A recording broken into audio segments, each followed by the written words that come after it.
Okay, so which to use then? Which to use? So it's worth understanding that really both are correct as long as they are used consistently. Consistently, the same all the time. Use the same one. Use the same one all the time. All the time. So pick one, choose, and be consistent. Consistent. Be consistent. Very good. Now, do not follow one rule for, say, American English, and then follow another for other words. So with this spelling rule, it's American, but everything else is English. No. Keep it consistent. Consistent. If you're going to choose one, use it forever. Be consistent and clear. Because it is better, clear is better than clever.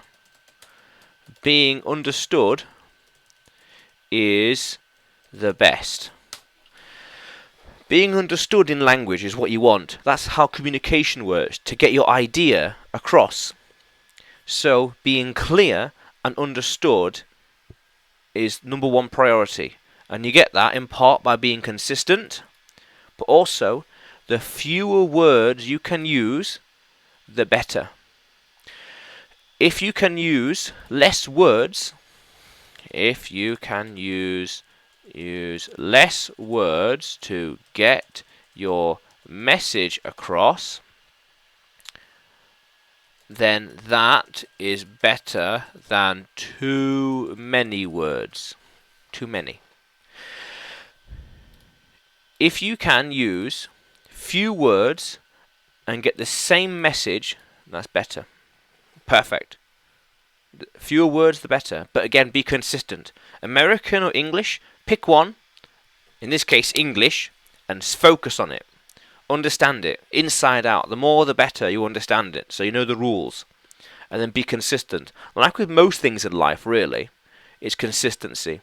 Every day, a little bit here, a little bit there, a little bit here, a little bit there. Onwards and upwards.